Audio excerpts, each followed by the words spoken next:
اس building کے لیے آپ کو 2 ٹکٹس لینے پڑتے ہیں، ایک کار میوزیم کا ٹکٹ اور ایک حیدر ایلیف سینٹر کا ٹکٹ ہے، جو کہ 10 منات اور 15 منات میں آپ کو مل جاتے ہیں۔ مختلف قسم کے مجسموں کے ذریعے آذربائیجان کی ثقافت اور آذربائیجان میں موجود پروڈکشن اور دیگر چیزوں کو پیش کرنے کی کوشش کی گئی ہے۔ آذربائیجان کے مشہور لیڈر اور سابق صدر حیدر ایلیف کے نام پر بنائی گئی یہ building museum, arts, cultural hall اور آذربائیجان کی ہسٹری پر مشتمل ہے۔ یہ جگہ ماڈرن آرکیٹیکٹ سے محبت کرنے والوں کے لیے کسی جنت سے کم نہیں ہے۔ گراؤنڈ فلور کے آخری حصے میں شہر کی تمام مرکزی بلڈنگز کے مجسمے رکھے گئے ہیں اور باقی فلورز پر آپ کو یہاں کی لوکل فوڈ پروڈکشن، میوزک سے لگاؤ رکھنے والوں کے لیے مختلف ممالک سے لائے گئے موسیقی کے آلات رکھے گئے ہیں۔ اس کے علاوہ اس بلڈنگ میں آپ کو ڈول ہاؤس، مختلف قسم کے مجسمے دیکھنے کو ملتے ہیں۔ بلڈنگ کے تمام 6 فلور ایکسپلور کرنے کے بعد اگر آپ تھک جاتے ہیں تو آخری فلور پر آپ کو آرام کرنے کے لیے کاؤچ دیے گئے ہیں، جو کہ آپ ابھی اس ویڈیو میں دیکھ رہے ہیں۔ اس کے بعد ہم آپ کو جو نیکسٹ ٹکٹ لیا تھا ونٹیج کار ایگزیبیشن کا، اس طرف لیے چلتے ہیں۔ یہاں 100 سے زائد ونٹیج کارز جو ہیں رکھی گئی ہیں، جن کی عمر 80 سے 100 سال تقریباً پرانی ہے۔ یہاں کچھ گاڑیاں یورپ سے ہیں، جبکہ کچھ گاڑیاں امریکہ کی مشہور کلاسک گاڑیاں شامل ہیں۔ ہر گاڑی کی اپنی کہانی اور تاریخ ہے، جو کہ ساتھ دیے گئے بورڈ پر مینشن ہے۔ حیدر ایلیف میں تقریباً 3 گھنٹے سرف کرنے کے بعد ہم یہاں سے دوبارہ مرکزی باکو شہر کی طرف روانہ ہوئے، کیونکہ سورج ڈھل رہا تھا اور ہمیں بھوک لگ رہی تھی۔ دوستوں کی ریکمنڈیشن پر پرانی بلڈنگز دیکھتے ہوئے یہاں مشہور بورانی ریسٹورنٹ پر پہنچے، جہاں ہم نے یہاں ٹرکی کا مشہور کنافہ نوش فرمایا۔ کنافہ نوش فرماتی ہم ساتھ موجود نظامی اسٹریٹ میں گئے، جہاں مختلف قسم کی شاپنگ آپ کر سکتے ہیں اور یہ ٹورسٹ کے لیے باکو کی سب سے مین اٹریکشن ہے۔ یورپین طرز پر بنائی گئی یہ پیڈسٹرین اسٹریٹ اپنی خوبصورت یورپین سٹائل بلڈنگز، پتھریلی سڑکوں، خوبصورت شہروں اور اولڈ سٹی کے ساتھ واقع ہونے کی وجہ سے بہت مشہور ہے۔ یہاں کے کھانے اور رات کی لائٹنگ اپنی مثال آپ۔ نظامی اسٹریٹ کا نام یہاں کے مشہور قومی شاعر نظامی گنجوہ کے نام پہ رکھا گیا ہے، جن کی مشہور تحریریں اور شعر و شاعری آج بھی دنیا کے مختلف کونوں میں پڑھی جاتی ہے، جس میں لیلا مجنو، خسرو شیری اور سکندر نامہ سر فہرست ہے۔ اسی کے ساتھ ہمارا باکو ایکسپلورنگ کا ڈے مکمل ہوا اور ہم واک کرتے ہوئے اپنے ہوٹل کی طرف ریسٹ کرنے کے لیے روانہ ہوئے۔ See you next day. Good morning every one. آج کا دن مڈ والکینوز، یناردا، گوبستان اور آتش گاہ کے لیے مختص ہے۔ باکو سے 40 منٹ کی مسافت پر واقع مڈ والکینوز جاتے ہوئے یہاں کا سب سے مشہور اور قدیمی صدر ایریا نظر آتا ہے، جو کہ شاپنگ کے لیے بنایا گیا ہے۔ مقامی زبان میں اس ایریا کو صدرک کہا جاتا ہے۔ یہاں سے جب آپ آگے نکلتے ہیں تو آپ گوبستان کے ایریا میں داخل ہوتے ہیں اور وہاں سے آپ کو 4x4 کوئی بھی گاڑی لینی پڑتی ہے، کیونکہ آپ کی لوکل گاڑی جو ہے وہ مڈ والکینوز میں نہیں جا سکتی۔ یہاں 4x4 لوکل گاڑیوں کے جو ڈرائیور ہیں وہ بہت ایڈونچرس ہیں اور ایڈونچر کرنا پسند کرتے ہیں۔ اس آف روڈ پر ان کی ڈرائیونگ اپنی مثال آپ ہوتی ہے۔ اس آف روڈ وہیکل کا فیئر آلموسٹ 20 سے 30 منات ہوتا ہے۔ جب آپ مڈ والکینوز پر پہنچتے ہیں تو آپ کو لگتا ہے کہ آپ کسی اور سیارے پر آ گئے ہیں۔ یہ جو آپ دیکھ رہے ہیں یہ کوئی عام والکینو نہیں ہے۔ یہاں گیس کے ساتھ ساتھ کیچڑ ابلتا ہوا باہر آتا ہے، جو آہستہ آہستہ پھیل جاتا ہے۔ حیرت کی بات یہ ہے کہ دنیا کے سب سے زیادہ مڈ والکینوز آذربائیجان میں پائے جاتے ہیں اور گوبستان اس کی وجہ سے بہت مشہور ہے۔ میں سچ بتاؤں تو میں نے ایسا منظر پہلے کبھی بھی نہیں دیکھا۔ بالکل ایسے لگ رہا ہے ہم کسی اور سیارے پر آ گئے ہیں، اور اس کی سرفیس بالکل مون سرفیس جیسی ہے۔ لوگ اس چکنی مٹی کو اپنی سکن کے لیے کچھ نعمت سمجھتے ہیں اور اسے سکن پر استعمال بھی کیا جاتا ہے، لیکن ہم نے اپنے اگلے ٹورز کو مد نظر رکھتے ہوئے اس کارروائی سے خود کو محروم رکھا۔ قدرت کے ان عجیب و غریب نظاروں کے لیے آپ اس علاقے کو ضرور وزٹ کریں۔ مڈ والکینوز کا کوئی انٹری ٹکٹ نہیں ہے اور یہ آپ فری آف کاسٹ دیکھ سکتے ہیں۔ یہ علاقہ ایکسپلور کرنے کے بعد ہم روانہ ہوئے کوبستان میوزیم کی طرف. وہاں پر آپ قدیمی میوزیکل انسٹرومنٹ سے محظوظ ہو سکتے ہیں. They usually use them anciently when on their weddings. You can see the music sound.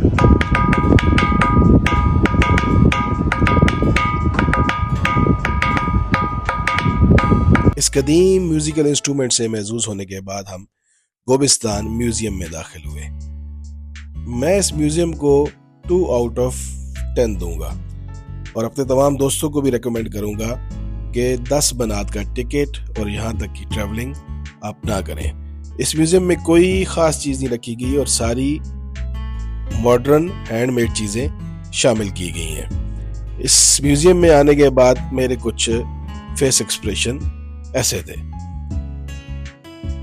Museum میں تقریباً 15 منٹ گزار کر ہم نے مختلف قسم کے پتھر، پینٹنگز اور سائنس اینڈ ٹیکنالوجی کی چیزوں کو دیکھا اور یہ سب سے کم ٹائم تھا جو کہ ہم نے کسی بھی اسپاٹ پر گزارا.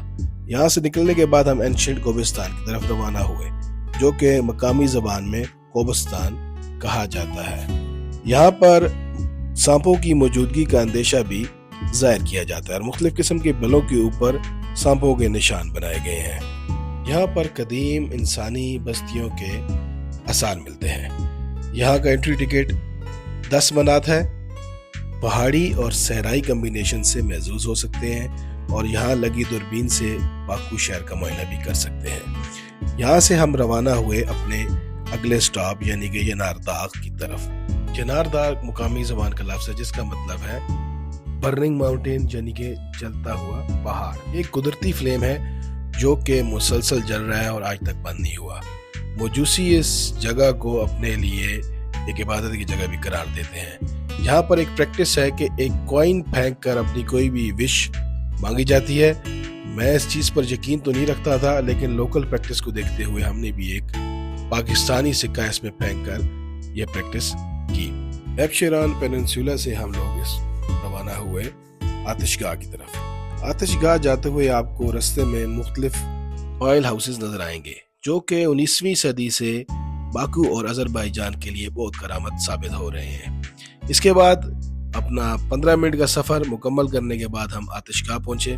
یہ ایک قدیم تاریخی ٹیمپل ہے جس میں صدیوں پہلے لوگ آگ کی عبادت کیا کرتے تھے. یہ باکو کے شمال میں سوراخانی علاقے میں واقع ہے. 17ویں اور 18ویں صدی میں یہاں ہندو مذہب کی عبادت گاہیں بھی بنائی گئی تھی جن کے آثار آج بھی آپ کو دیکھنے کو ملتے ہیں. آتش گاہ میں موجود مختلف حصوں کو ڈمیز کے ذریعے اجاگر کرنے کی کوشش کی گئی ہے جس میں استبل کا کمرہ، جیل، قاضی، ہاسپٹل اور اس کنویں کو اجاگر کیا گیا ہے جس میں سزا دینے کے بعد لوگوں کو پھینکا جاتا تھا.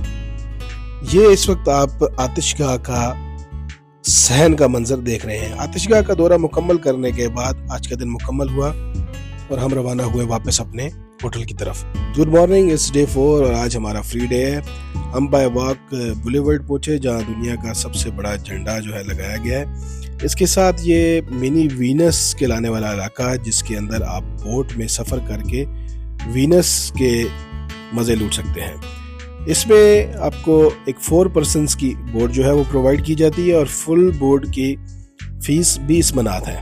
آپ اس میں 3 منات دے کر پر ہیڈ کے حساب سے بھی سفر کر سکتے ہیں. منی وینس کے درمیان والے علاقے میں مختلف قسم کے ریسٹورنٹس ہیں جن میں مختلف قسم کی خوبصورت موسیقی بجائی جاتی ہے اور آپ دوران بوٹ رائڈنگ اس موسیقی سے انجوائے بھی کر سکتے ہیں. اور بالکل سامنے نظر آنے والا آپ کو صدف ریسٹورنٹ، آپ اس میں جا کے یہاں کے لوکل کوزین بھی انجوائے کر سکتے ہیں.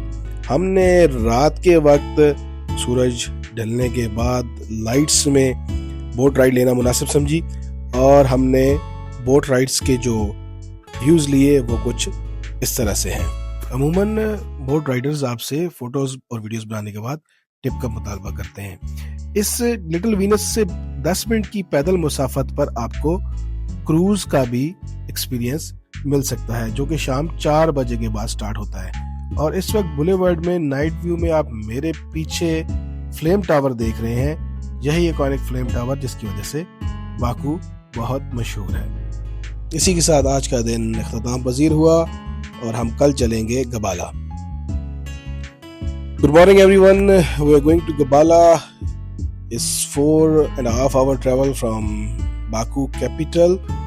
اور یہاں سے جاتے ہوئے آپ کو یہاں کی دہی زندگی، یہاں کے ایگریکلچر اور یہاں کے آرکیٹیکٹ کے بارے میں کافی انفارمیشنز دیکھنے کو ملتی ہیں.